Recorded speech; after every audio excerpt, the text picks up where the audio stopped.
Am I the only one that thought Marvel Zombies was peak entertainment? Because boy, when I said MCU was in their bag creating this, I mean it. I can be honest and admit the bag had a few holes in it. Maybe it stank a bit, but it was still a bag. So let me deep dive into this episode to episode, starting with episode 1. The way this starts out giving us a bit of a horror element was a great idea, showing us this is an Elseworlds creation. Not a generic Marvel movie, but a what if creation. I even love that this was a nod to the other zombie films like Left 4 Dead and World War Z. We see this begin with Kate Bishop, Kamala Khan, and Riri Williams moving through what we see as like a deserted city. Well, in this city we see a Quinjet fall, and I for one think this is Eric from Thor, but he has a shrunken device in his stomach that will change the tide for the zombies taking over. This gets quickly interrupted though with zombie Hawkeye, and oh my gosh, he is insane. The aim, accuracy, and that off the building shot had me intrigued in this series. In the midst of this though, Kate takes his trick arrow, and this is definitely going to matter later. Just like in the comics, Kate has a manor, or more importantly the Bishop Manor, and that's where they regroup, sleep, eat, and survive. But Kamala and Kate talk Riri into saving the world with them, meaning leave their city and go on an adventure. And this so far starts off so wholesome until driving we see a blue and yellow storm, or blast, or now let me stop acting like I haven't seen it. We get freaking zombie Captain Marvel and battle damage Icarus in the middle of their battle. They hit the girl's car, and this in turn knocks them out into a deserted area. Well, this deserted area had loads of zombies, and we see the girl trying to fight them off. Well, Kate sees zombie Captain Marvel and thinks she should try to save them, so while Riri and Kamala run off, she shoots Hawkeye's trick arrow at Captain Marvel, and it actually pierces her skin. Like what? So her piercing durability from now on is arrow level, which is crazy. Anyway, the arrow explodes into confetti, and we probably get one of my favorite scenes of Kate just getting atomized. But nonetheless, just changed the tide for how I was looking at the series. Like, oh, people for real dying now. No plot armor apparently, but I am loving the animation. The pacing ain't too fast, and so far it's actually good, and I wonder if it stays like this. Anyway, Riri sacrifices herself for Kamala as well, injecting herself with a serum once she's bit, and Friday sacrificed herself as well for Riri, and boom, might as well move to episode 2 because I feel like so far we got everything down. Episode 2 was really solid to me. We see who picks up Kamala, and it's the Blade Knight. Oh my gosh, he looks sick. And he actually talks about Icarus and Captain Marvel, calling it the Valley of Broken Gods, and that's pretty sick. But in this episode we get Yelena, Red Guardian, Talia, the Red Room Spies, and an army of neuro-controlled zombies. That was a W pull and move by Marvel, by the way. I had to give props. Even then, I'm seeing half of Captain America move like he's in his prime. That's just insane. Poor bro still gets fatality by Red Guardian though, but that was definitely another top scene for me. And Blade Knight versus Ghost, that right there is the definition of good reads. I love that. And here we also get Zombie General Okoye, which isn't bad but also not good. In my opinion, I thought it'd be a little bit cooler if Zombie Wanda somehow brought Vision back using her immeasurable reality warping ability and made him a general, had people afraid to see this man, and could even introduce other characters to balance out the tide like Makari, Cersei, Gilgamesh, or even Drew, who could possibly also control zombies. Even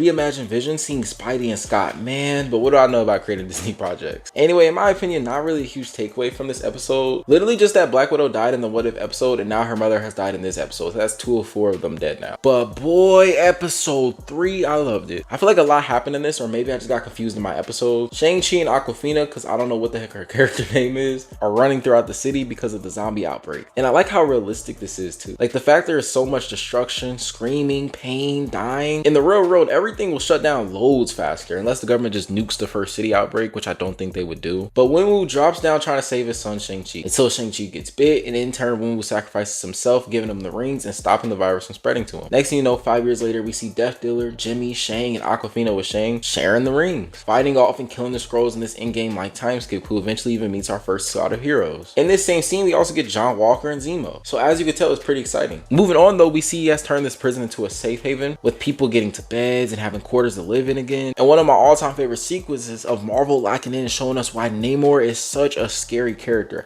I mean, this dude came in here and was brutal, literally slicing people in half. He had the whole team scared too. When I saw this, I was thoroughly impressed with the writing team and the animators, and I have to congratulate creativity on how Kamala beat him. It was honestly pretty sad how Alexi had to lose Yelena as well, but she made a valuable sacrifice. We finally see this pick up off of where it left off in with Spidey, Panther, and Scott, which was an amazing sequence as well. I mean, the battle was amazing. Zombie Thanos actively learning and getting better was pretty cool, and Thor landing with Rocket and Groot still was a nice hint of nostalgia, except this time there was no playing around. Marvel Zombies showed us that they were not playing favorites during the scene. I will admit I hate how Thor didn't get up though right here, but Spider-Man throwing Stormbreaker was sick. I don't even care if this sounds like Glaze right now too. I genuinely love this whole sequence. Even Panther moving with one leg, he was still amazingly athletic and useful. Soloing Thanos with the Mind Stone, sacrificing his life in the process, but also unfortunately creating an unstable infinity, energy exploding and radiating environment. In turn, this blast ends up threatening the lives of Spidey and Scott, and they get saved made by the freaking sorcerers of Karmatage. That is dope. All this was even narrated by Peter. Now for this next segment, I don't remember if this is still episode 3 or 4, which is the finale. So we're just gonna combine it all and while we finish talking about it like this so it's a bit easier on me. But after the whole ship situation, we see our first group of story-driven characters, including Kamala, Blade, and Alexei, going to the new Asgard to see if they can still take them to space to encrypt the message and save the world, in quotations. At the door, they meet Valkyrie, stopping them and telling them to leave until Blade shows her he's a pantheon of Khonshu, in which she now lets them in with open arms. Here we see the Asgardians are as normally depicted as usual, with Thor even being there, sad, deformed, and defeated. Here we get another one of my favorite scenes and an even really cool shock factor. Wanda comes in looking like her human self. This zombie version of her has started to learn how to bend reality. She tricked all the Asgardians and even poisoned them to die, becoming zombies as part of her army. In this fight, we sadly also lose Alexei though, and oh my gosh though, we get a freaking Thor versus Wanda fight, and it was sick. The way he was able to use his lightning and was so tangible with it really made me think, why does he even need his hammer? But our heroes leave in the Grandmaster ship going to space to share out the device trying to save Earth. Also, right here is where I realized it's the ending of episode 3. Anyway, we see the Nova Corps, which is actually low-key kind of smart, has been quarantining Earth ever since the zombie virus hit, and even tried and was almost even successful to kill the group.